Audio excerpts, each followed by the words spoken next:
Be grateful for the experience, my sister told me. After her husband stole 28 months of my work and $100,000 in wages, I built a company that ended up destroying his. I watched my brother-in-law exploit me for years, with my own sister cheering him on. But the moment I finally walked away, everything exploded. And I realized some family bonds are built on nothing but a lie. Hey everyone, I'm Mason. I'm 29 now, and I work for a design business that creates sustainable agricultural equipment. It might sound a little boring until you realize why tractors exist, and someone has to make them stop sucking. I'm engaged to Sophie, a girl who truly understands me. Life is decent these days. But let me tell you, it wasn't always like this. See, my dad used to run a printing business. He worked mostly nights.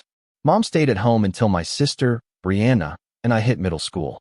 Then she picked up some part-time admin work at a dental office. Brianna's 3 years older than me, and she was always the golden child. Me?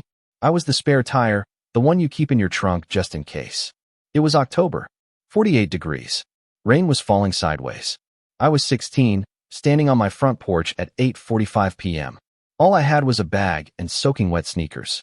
That night, I discovered just how quickly your entire life can come crashing down around you, without you actually dying. My sister, Brianna, she thought I was an easy target during my sophomore year. I saw her through the living room window, curled up on the couch with my mother, weeping into tissues like she'd just endured something horrific. Mom had that look on her face, like she'd already decided who was guilty and who needed to be protected. Brianna was 19, 3 years older, and she'd spent our whole lives as the one who mattered. I was the quiet one, the cross-country runner, the kid who fixed things around the house without causing trouble. Dad worked nights supervising a printing factory, so he wasn't usually around for the drama. It was just me, Mom, and Brianna. Mom had always been fiercely protective of Brianna. I always thought she saw herself in Brianna. Same anxiety issues, same desperate need for affirmation, and the same tendency to spiral when things got tough. Brianna was Mom's mirror. I looked and acted like Dad. That made Brianna worth preserving. And me? Disposable. This dynamic had been building for years. Mom would jump in whenever Brianna needed help. Failed a test? Mom called the instructor to protest. Cut from the volleyball squad? Mom complained to the athletic director about partiality. Meanwhile, I'd bring home straight A's, and Mom would just glance at the report card, say, "Good job," and then go back to whatever catastrophe was on the agenda that week. I quickly learned that being low maintenance meant being invisible. I'd been at practice 2 hours earlier. Coach Bennett made us do hill repeats until my legs were jello. I got home at 6:10 p.m., planning to shower and collapse into bed. Mom's Camry was in the driveway. Music was playing in Brianna's room. Standard Wednesday. Then I walked into the kitchen and found Mom standing there, arms crossed, her face stiff and chilly. "Sit down." I sat. Brianna entered from the living room, eyes red, clutching her phone like it was irrefutable proof. Mom didn't waste time. "Brianna, inform me what you did. How you've been withdrawing money from her account." Small quantities, assuming she wouldn't notice. The allegation hung in the air, strangely specific, yet also vague. "What exactly are you talking about? Do not lie to me." Mom's voice rose half an octave. "She has proof. Transactions, dates, everything." Brianna held up her banking app and showed me. Withdrawals over the last 3 months. $25 here, $45 there, $70 last week. It added up to about $420. I did not do any of that. Then explain how money disappears immediately after you use her laptop. Brianna's voice cracked, wonderfully. "You're the only person who knows my passwords." I didn't know her passwords. I didn't use her laptop. She hadn't touched it in maybe 8 months, not since she got anxious about privacy and started locking it in her room. But the way Mom looked at me, none of it mattered. She'd already written the narrative in her mind. This is ridiculous. Check the security cameras where she withdrew it. Check her transaction history. I don't even have access to. You stole from your sister. Mom cut me off. Your own sister has been saving for college. Do you know how sick that is? Brianna was weeping harder now, really selling it. An Academy Award performance. I saw her shoulders quiver, tears trickling down her cheeks, and something in my belly wrenched because I recognized this girl. I knew when she was fake. We'd grown up in the same house. I'd seen her rehearse, sobbing in front of the mirror before asking Mom for something. This was that, times 10. I tried 3 more times to explain that it didn't make sense. I had my own money from the bike shop where I worked weekends. Brianna's story had flaws large enough to drive a truck through. But Mom wasn't hearing it. Your father is on his way home, but I want you out of the house before he arrives. I will not keep a thief within my house. Mom, please, get out. She forcefully shoved me towards the door. I threw my backpack after myself. The deadbolt locked with a solid click. Brianna leaned against Mom's shoulder as I watched from the window. I saw Mom brush her hair and mumble things I couldn't hear. The scenario looked rehearsed, as if they had practiced it. I stood there for about 5 minutes before the rain started. Light drizzle at first, then torrential raindrops that soaked through my hoodie in seconds. My phone was at 14%. The garage was locked. The rear shed had a broken door, but smelled like fertilizer and old paint. So, I started walking. Our subdivision had security cameras, Ring doorbells, neighborhood watch signs. Nobody was watching me anymore. Just vacant streets and cozy houses with families inside doing usual things. I passed the Henderson residence. Their porch light was on. Through the window, I saw them watching TV together. The entire family, normal and safe. Everything I thought I had 2 hours ago. I ended up at Riverside Park, sitting beneath the gazebo the Rotary Club built 3 years ago. The seat was moist. Leaves had accumulated in corners, turning to mush. A jogger passed by, earbuds in, not even glancing at the wet kid sitting alone at 9:15 p.m. on a school night. My hands were shaky, not from cold, but from something deeper. Like my body was trying to disconnect from what was happening. I phoned my father at 9:38. On the third ring, he responded with a fatigued voice. "What's up? I'm in Riverside Park. Mom kicked me out. Brianna said I took money from her, and Mom trusted her without investigating anything. So, I need you to come get me." The words spilled out quickly. Dad went silent for 4 seconds. "Stay there. Do not move. I'm 18 minutes out." He made it in 12. His pickup pulled up, headlights cutting through the rain. I climbed inside, and the heat hit me like a wall. Dad examined my face, my soaking clothes, my shivering. "Tell me everything." So I did.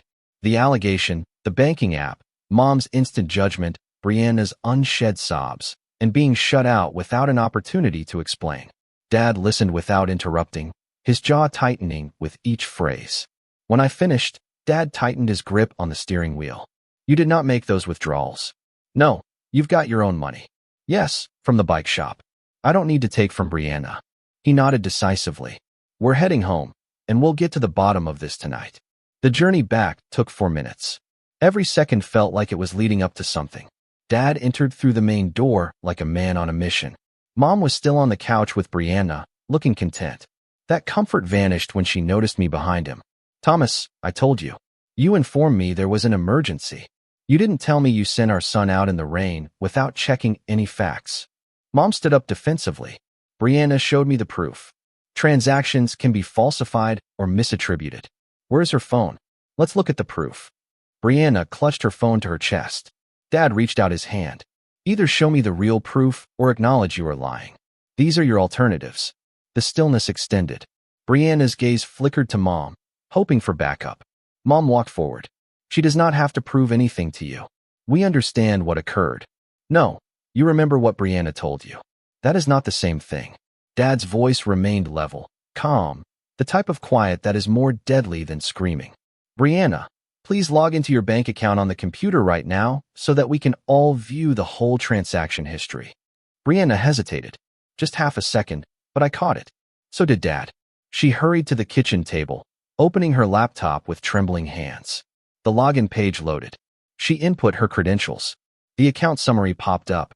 The available balance was $743. The transaction history showed the withdrawals she'd mentioned. But when Dad clicked on the details, he saw ATM locations. "What ATM did you use on October 6th? Brianna blinked. "I can't recall. It was the corner of Maple and 5th. That's 3 blocks from your buddy Madison's home." Dad brought up Google Maps. "Show me where you were that day." He began clicking through additional deals. Each one had a place. Each one related to locations Brianna had visited according to her own social media posts. October 6th at 2:40 p.m., photo taken at Madison's house with the caption, "Study Group." At 2:58 p.m., she withdrew from an ATM 3 blocks distant. On October 14th, around noon, a selfie at the mall with friends. Withdrawal from the mall ATM at 12:26 p.m. 3 additional transactions followed the same pattern. By midnight, the theft story was dead. That's when she shifted. "This isn't even the worst part," Brianna said, her voice hushed and scared. "I merely reference money to avoid discussing the actual reason I'm furious." Mom quickly moved into protective mode. "What's the true reason?" Brianna glanced down at her hands and began to cry. Not the performance from before. This was different, more deliberate. "Last Tuesday, after everyone had left practice, he cornered me outside the equipment shed. The air became thick and toxic. I couldn't breathe. That never occurred." "You are lying." Brianna's voice crackled. "I've got bruises from where you grabbed me." She pulled up her sleeve, revealing yellowed but still visible markings on her upper arm. Old enough to appear authentic, yet fresh enough to be believable. Dad's voice broke through. "What day was it?" "Last Tuesday." "What time?" "After practice, approximately 5:20 p.m. Dad took out his phone. "Last Tuesday, October 21st. "What time did practice end?" 5:05, I said. "So, where were you after that?" "Bicycle store. I had a shift at 5:20. I worked until it was time to close." Dad called the bike store and put it on speaker. The owner, Gary, responded and confirmed that I had worked the entire evening. Clocked in at 5:18 p.m. and worked until 8:50 p.m. before closing. Never left. Brianna's face became white. "I meant the Tuesday prior." I was perplexed. Dad didn't even blink. October 11th. "On Tuesday, I picked him up from practice. We headed to the Home Depot. I have a receipt. Timestamp 5:32 p.m. Every word in the room seemed to plummet to the floor. Brianna was cornered, yet she did not give up. When you've been traumatized, the days blend together. Mom grasped onto this. "Of course, you're puzzled, dear. Trauma does that." Dad stared at her for a long time. Then he stared at me. "Get your stuff. We are leaving." "Thomas, you can't simply observe me." We packed garbage bags into his pickup in the rain. Clothes, school supplies, and my running shoes. Mom stood at the doorway, but did not attempt to stop us. Brianna remained inside, gazing via her bedroom window.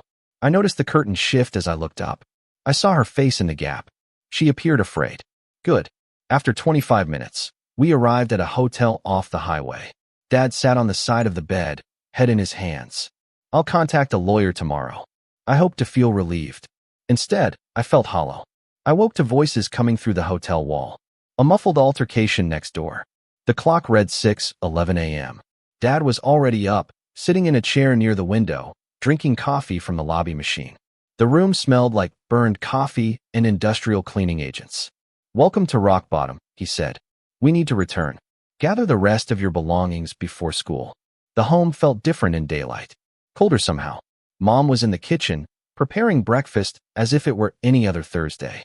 Eggs with toast. The routine unchanged. When she saw us walk in, her expression became complex. "Thomas, I believe we should all sit down and discuss this rationally. The events of yesterday night were everything but peaceful." Dad's voice sounded flat. "You threw your youngster out in the rain because you opted to trust a falsehood without verifying any facts." I was guarding Brianna. She was upset. She showed me evidence. She showed you her own withdrawals, which she blamed on him. That is not proof. That was the tale you wanted to believe. Mom's mouth constricted. She turned to face me, and her expression softened. Her eyes were filled with real remorse. "Mason, I apologize. I actually am. I should have listened to you first. I should have reviewed everything before reacting. I was terrified about Brianna, and that clouded my judgment. I know I've wounded you, and I want to make things right. Can we simply discuss this as a family?" For half a second, I wanted to believe it. I hoped she knew what she had done. Then I opened my mouth. "You didn't ask," I said. Mom blinked. "What?" "You didn't ask for my opinion. You did not check the ATM locations. You did not look at Brianna's posts. You just locked the door." The softness disappeared. Her expression stiffened. "I have apologized. I've confessed I was incorrect. What else do you want from me? I did not ask for anything. So what's the problem? I'm trying to remedy this, but you're being tough." "I am being tough. Don't take that tone with me. I'm still your mama. Then behave like it." The words came out harsher than I intended. Mom's face turned crimson. "Get your belongings and get out. If you want to live with your father while being rude, that is okay. But don't come crying to me when you understand what you've sacrificed." Dad tried to say something, but I had already gone upstairs. The rest of my belongings fit into 2 duffel bags. Posters remained on the walls. Trophies remained on the shelf. I didn't want anything to remind me of this place. Brianna entered my doorway as I was packing, still in her pajamas, hair unkempt. She appeared younger without the performance. "Can we speak?" "No." I continued packing. Didn't glance at her. "If you don't move out of my way, I'll walk through you." Her voice became smaller, shaky, and unusual. "Mama's going to find out about the other stuff. The true reason I needed the money. When she does, the consequences will be dire." That made me pause, turn around. For a brief moment, I saw terror in her eyes. Real panic. She seemed to have underestimated something and was only now understanding how deep the hole was. "Then you should find out how to spin it," I said, "because you're so excellent at it." Her face wrinkled. I was afraid. I wasn't sure what else to do. "You might have said the truth. You couldn't have blamed me. You had alternatives." "I understand. I apologize. I actually am." I gazed at her, really looked. I saw the girl with whom I used to build blanket forts as a child. The one who would sneak me Halloween goodies after Mom told me I'd eaten enough. That guy felt like a fictitious character. "The truth is, Brianna," I said, "I don't believe you regret doing it. I believe you are sad it did not work." I closed my bag and moved past her. She didn't try to stop me. The rented home became our new normal. A little 2-bedroom house across town. Dad purchased a coffee machine, and we established a morning routine. He'd prepare breakfast before his shift. I would get myself to school. Over dinner, we would swap notes on how the day had gone. It was quiet, often too quiet, but it was genuine. The carpet was simple beige and had seen better decades. Kitchen with 1980s countertops. But it was ours. No axe to fall, no walking on eggshells. Just me and my father figuring out how to live without the continuous drama. Dad began seeing someone around Thanksgiving. Karen, the school nurse from 2 districts over. When my father stated that I had a cold, she stopped by one Saturday with homemade soup. Did not strive to be a mother, just treated me like a normal person who happened to live there. That meant more than she probably realized. School became a new type of torment. By Monday, everyone was aware that something had happened. The rumor began tiny. Brianna is unhappy. Family drama. Mason moved out. Normal gossip. Then it developed. When I came into first period, Tyler refused to make eye contact. At lunch, the cross-country table had an empty seat where I normally sat. Nobody mentioned anything. They just ate and spoke in the area I used to occupy. The quiet seemed louder than any allegation. People I'd known since elementary school suddenly couldn't recall my name. Girls who used to say hello in the halls went to the other side when they spotted me approaching. The social death happened quickly. Wednesday afternoon, Miss Collins summoned me to the counselor's office. Principal Davenport was waiting at the window. The door closed with a final sound. "Mason, we have received an official complaint about your interactions with another student." She slid a document across the desk. "This is a notice of accusations. You have the right to react in writing within 7 school days." I took up the paper. Official letterhead, clinical language, and accusation. On or about October 21st, 2020, at around 5:20 p.m., near the athletics equipment shed, Student A claims that you made unwelcome sexual contact. Student A did not even mention Brianna's name, as if they were shielding an anonymous victim from a terrible predator. As if we were not siblings who grew up in the same house. The institutional jargon made things worse. They turned me into a case file. An issue to be resolved, not a person. This is about my sister lying to conceal theft from her own account. You can check anything with my father. We have proof. I wasn't even there. Davenport interjected. We take all allegations seriously. Regardless of family links or conflicting tales, you are immediately pulled from the cross-country squad awaiting an inquiry. You are also required to maintain no communication with the complaint. She gave me another letter. Immediate suspension from extracurricular activities. Mandatory meeting with the district's Title IX coordinator. Failure to comply will result in expulsion. I stepped out of that office, and the corridor seemed different. People stepped away from me, creating space as if I were infected. That night, a client visited the bike shop. A woman in her 40s. I had seen her at school gatherings. She took one glance at me, turned around, and departed without saying anything. Gary saw and took me aside after closing. Are you okay, kid? Yeah. Do you need to chat about anything? Not really. He nodded. Didn't push. You are an excellent worker.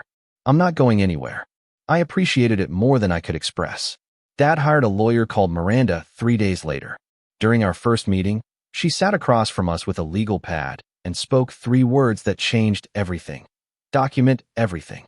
Now, she told me to screenshot every lie, preserve every text, note every place with timestamps, and create a timeline so thorough that even the most tenuous charge would crumble against it.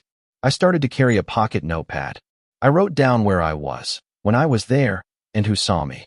I saved receipts from the bike store, texts from my father, and images with metadata intact. I began considering my own life as a crime scene requiring proof. The machine continued grinding. Brianna's closest friend, Madison, shared an Instagram story about standing with survivors and believing in women. That didn't mention me, but everyone knew who she was referring to. 260 likes in 1 hour. My cousin Nolan, Brianna's age and popular student council president, arranged a survivor support rally after lunch and staged it on the quad so that everyone could witness. Brianna discussed finding her voice and not letting fear stop her. I watched through the library window. 68 students turned up with signs and yelled about faith in survivors. Nolan stood at the front with his megaphone, doing what he usually did, halt mid-sentence and survey the audience to ensure everyone was watching. Everything was a show for him. Every cause was simply another line on his college application. He'd reference legendary activists he'd never heard of before, and he'd close each speech with his hands squeezed together as if he was praying for us all. Nobody mentioned my name. They did not have to. Someone slashed both of my bike tires 3 days later, leaving them flat in the parking lot. Someone spray-painted something on my locker that maintenance covered, but the outline was still visible through the fresh paint. Someone initiated a petition to have me removed for the protection of female students. It collected 417 signatures in 2 days. Nolan was responsible for most of it. Golden lad, future lawyer, moral crusader who thought I was the ideal villain for his hero narrative. Dad wanted to press charges. Miranda warned against it. They are attempting to provoke you. Do not give them ammo. So I took it. I absorbed the hatred. I became a ghost in my own school. The weeks went by in a flurry of meetings with the Title IX coordinator, who asked the same questions in various orders, as if she was trying to catch me lying, documents to fill out, and statements to write. Each session seemed like a trial for something I hadn't done. The coordinator would sit there with her clipboard, asking me to explain my location, my connection with Brianna, and why I believed she would lie. Each inquiry implied guilt. Every answer was suspicious. I began bringing Miranda to meetings so that I could have someone who believed me in the room. Then one Friday, a teacher from my former middle school spotted me at the supermarket. Miss Donnelly. She taught me 7th grade English. Mason, is this you? I nodded. She gazed at my face. Something clicked. I learned about what was going on at the high school through the rumor mill. I did not say anything. For what it's worth, I recognize you. I know the student who remained after class to assist arranging books, always handed in assignments on time, and never created a problem. She paused. I do not believe it. Thanks. Continue to be patient. Truth has a way of getting out. She squeezed my shoulder before walking away. That compassion allowed me to breathe for another week. Lies take care, energy, and regular reinforcement. Liars eventually become tired. Brianna began sliding in November. Her Instagram story showed her at parties, smiling, dancing, and appearing everything but terrified. She shared images at a performance with the comment, finally feeling free again. Miranda caught it first. She sent the screenshots to Dad with a letter. Your daughter's conduct is not consistent with that of someone who has experienced trauma. Save everything. Then the ATM surveillance footage arrived. After weeks of delay, the bank finally delivered. The tape showed Brianna at every place, and on every date, she blamed solely on me. There was no evidence of coercion, simply a teenager withdrawing her own cash. The theft accusation was officially dropped. Ignore Brianna's remark fully. Focus solely on the attack story since it was more difficult to refute, but the fractures were apparent. Madison shared something on TikTok in late November, then removed it 20 minutes later. But Miranda had already screenshotted it. A video of her and Brianna at a party with text overlay. When your drama takes you out of calculus for a week. Then followed the medical record request. Miranda requested Brianna's paperwork for the claimed attack, hospital trips, doctor's appointments, and any other evidence that she sought care for trauma or bodily injury. The school pushed back on privacy, confidentiality, and victim protection. Miranda pressed harder. If you are going to accuse someone of an attack serious enough to justify expulsion, you must provide proof. Real evidence, not Instagram postings. The records came back empty with no visits, doctor's notes, or counselor reports.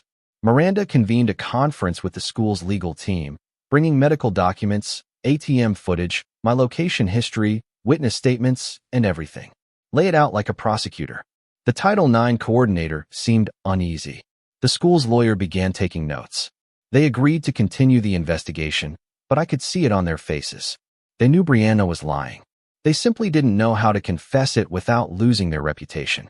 The school kept dragging its feet, organizing follow-up meetings and asking further documents as if they expected the situation to resolve itself. Every week, they would want one more piece of evidence, witness testimony, or timetable verification. Classic bureaucratic delaying. They had painted themselves into a corner by publicly supporting Brianna, and now backing down meant acknowledging they had almost ejected an innocent child. Then, before they could reach a conclusion, the full news broke. Brianna's boyfriend was arrested.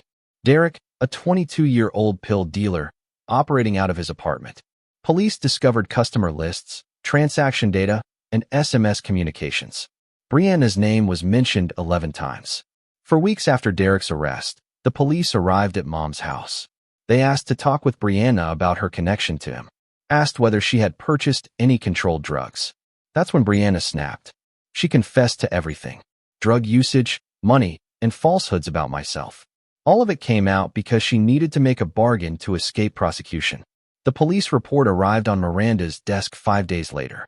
She summoned us into her office and set it up on the conference table. Your sister confesses in her statement that she made up the theft charge to mask drug transactions. She also acknowledges that the assault claim was made to divert attention as the theft tale began to unravel. I glanced at the words in black ink on white paper. Official confession. What will happen now? We deliver this to the school. Demand complete reinstatement. All records are expunged and the error is publicly acknowledged. The school resisted for 3 weeks. They attempted to arrange a discreet conclusion in which they would clean my record but not admit fault. Miranda said no. We may either seek public recognition or approach the media and the school board. They relented. Principal Davenport delivered a statement during an all-school assembly. Brief, dry business rhetoric addressing new knowledge and faults made throughout the investigation. Brianna's name was never mentioned, nor was mine. Just broad statements about ensuring fairness in the future were used. The assembly was obligatory. Everyone poured into the gym. I stood in the back row watching Davenport stand at the podium, appearing as if she'd rather be anywhere else. The statement took around 75 seconds. Then she dismissed everyone. That was all. Months of anguish condensed into a minute and a half of business talk. Nolan sat 4 rows ahead of me in the assembly. Did not turn around. Did not apologize. Just gazed straight ahead, as if a man had realized his cause was built on sand. After the assembly, Coach Bennett met me in the corridor. Mason, we would love to have you back. State championships are coming soon. I gazed at him, remembering how fast he let me go when it counted. I'm good. Are you sure? We could definitely use you. I'm good, I said. I walked away without looking back. The formal exoneration did not solve anything. Rather, it highlighted the harm. My reputation was still radioactive. Those who had signed the petition did not apologize. They just pretended they never believed it in the first place. Tyler attempted to reconcile. He showed up at the rented house one Saturday with pizza. Hey man, I know things got strange. I simply wanted to apologize for not being there when you needed someone. I let him talk for about 3 minutes. You have known me since 4th grade. We ran every mile together, and the moment someone shared a tale, you left. That's everything I need to know. He left the pizza and didn't return. But I wasn't pleased with simply walking away. Miranda assisted me in filing a civil lawsuit. Defamation and intentional infliction of emotional distress on Brianna particularly. We did not ask for money. I asked for something better. Courtroom testimony under oath. Public admission of the falsehoods. Brianna's lawyer attempted to reach a settlement. Offered compensation, secrecy, and mutual non-disparagement. Miranda laughed in his face. My client does not desire money. He seeks truth. The case progressed through the system, depositions, and discovery. Brianna was under oath, acknowledging every lie, premeditated move, and moment she'd chosen to continue the tale, even though she knew it was harming me. Watching her deposition was bizarre. She sat in a conference room with a lawyer beside her, answering question after question about the falsehoods. Why she fabricated the theft charge, elevated it to assault, and allowed it to continue for months. Each answer made her appear smaller and more desperate. The performance was over. Just a girl who dug a hole and continued to dig. Her lawyer kept attempting to portray her as a victim of circumstance, a nervous girl making poor decisions under pressure. Miranda demolished it with surgical skill, demonstrating the time frame. The social media posts praising her strong stance, coordination with Nolan and Madison, the total absence of trauma symptoms. Brianna was in tears at the end. Real tears, not performance. The weight of consequences had finally landed. We settled before going to trial. Brianna agreed to provide a public retraction on every platform she had used to propagate the charges. There was no wriggle room or softening allowed in court-approved wording. She had to explain unequivocally that she had invented the assault complaint, lied about the theft, that I had done nothing wrong, and that she accepted full responsibility for the damage done. The posts went online in August. The fallout was swift. Nolan removed his social media accounts. Madison issued vague apologies for learning lessons and was ridiculed in the comments. Mom cried and begged Dad to have me drop the suit. Dad said that Brianna was to blame for the disaster. She could live there. Senior year, I concentrated on two things: academics and getting out. No drama, no social life, just applications, essays, and plans for somewhere far away. Dad and Karen became increasingly serious. She began attending Sunday dinners at our house. She brought her daughter Haley on several occasions. The girl was 15, quietly read fantasy literature.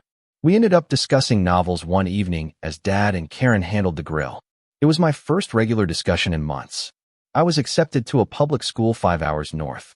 Full scholarship for an industrial design program. In August, just before my freshman year, Dad helped me pack the vehicle. Before we went, he gave me something. An old shoebox from his closet. "What is this?" I asked. "Letters from your mother and Brianna. They have been sending them to the house. I preserved these in case you wish to read them." I looked at the package. There must have been 34 letters in there. Different handwriting and postmarks. "Would you want to read them?" Dad asked. I thought about it for approximately 12 seconds. Then I gave back the package. "Burn them." Dad did not argue, only nodded. That weekend, we had a fire in our backyard. The letters were delivered one by one. I watched as they curled, blackened, and turned to ash. It did not seem victorious, rather essential. College was different. Nobody knew my tale. I was just another freshman trying to figure out where the dining hall and library were. I joined the intramural running club. I became buddies with my roommate, started dating a lady in my design class. Her name was Sophie. Funny and forthright, she didn't take herself too seriously. We'd been dating for 7 months before she asked about my family. I told her the truth. All of it. Lies, seclusion, lawsuits, and letter burning. She listened without interrupting. After I finished, she was quiet for a minute. "That's rather hefty," she said. "Yes. Your sister sounds like a piece of work. That's one way to phrase it. Are you all right now?" I thought about it. Really thought about it. Getting there. She kissed my forehead. We watched a movie, and she didn't mention it again unless I did. That's when I realized she was different. I graduated with my degree in hand. Spent the next 7 years establishing a career at a company that creates sustainable agricultural equipment. I got engaged to Sophie. We selected an apartment with decent heat and non-leaking windows. Dad visited 3 times a year. He brought Karen. We'd go to breweries and speak about usual topics.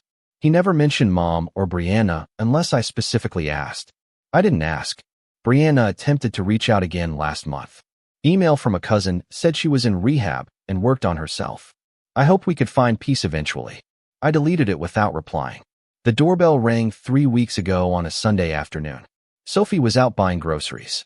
I opened the door anticipating a delivery. Mom and Brianna stood on the porch. They appeared older and weathered. Mom's hair had become more gray. Brianna had lost weight, and her face was drawn. She looked nothing like the girl who used to command every room. She was exhausted and hollowed out. The air had an October bite to it. It's not quite chilly enough for a jacket, but it's enough to get your attention. The same weather as that night years ago when everything began. The trees on our block were already changing, with leaves turning brown around the edges. For a split second, I forgot how to breathe. Then muscle memory kicked in. What are you doing here? Mom's voice sounded smaller than I recalled. We wanted to chat and attempt to make things right. My hand trembled against the doorknob. I could sense a cold seeping in. The same October chill as that night years ago. There is nothing to make right. Mason, please, Brianna's voice crackled. I realize I can't change what I did, but I'm different now. I am sober. I am in treatment. I'd want to apologize. I'm really sorry. I stared at her, trying to discover something that reminded me of family. Came up empty. You have already apologized. The settlement compelled you. That was all I needed. It was lawful. Here it is. Mom walked forward. We're attempting to heal as a family. The word family sounded like fingernails on a chalkboard. We are not a family. You stopped being my family the night you locked me outside in the rain. Brianna ceased being my sister the day she decided that wrecking my life was preferable to acknowledging she had a problem. We made errors, Mom explained. Terrible errors. But don't you believe it's time to go forward? I nearly laughed. You do not get to decide when I go forward. You don't get to come here and demand forgiveness because it makes you feel better about yourself. Brianna was weeping now. I simply want my brother back. Then you should have considered this before allowing 417 people to join a petition branding me a predator. Before you saw me have lunch alone every day and did nothing to change it. The words came out harsher than I intended, but they were correct. Mom tried one more. Mason, please. We are asking for one opportunity, one talk. That is all.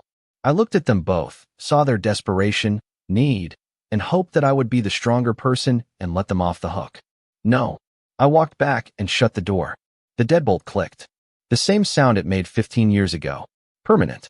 I stood there, listening to them from the other side. Muffled voices. Eventually, footsteps were heard, and a car started and drove away. Sophie returned home 25 minutes later with groceries. Found myself sitting on the couch looking at nothing. You okay? I informed her what had happened. She placed down the luggage and sat next to me. How are you feeling? I do not know. Maybe empty or just finished. She seized my hand. Did not say anything else. Just sat with me while the afternoon light faded outside. That night, I had a dream about the gazebo in Riverside Park. The moist seat, leaves, and corners. But this time, when I looked up, Dad's vehicle had already arrived. The headlights sliced through the downpour. I awoke at roughly 2:47 a.m. Sophie was sleeping next to me. The apartment was peaceful and safe. I stood up and walked to the window, looking down at the street below. No vehicles or people, only street lights. And the tranquility that comes from realizing you don't owe anyone your misery. Some bridges aren't worth repairing. Some people do not earn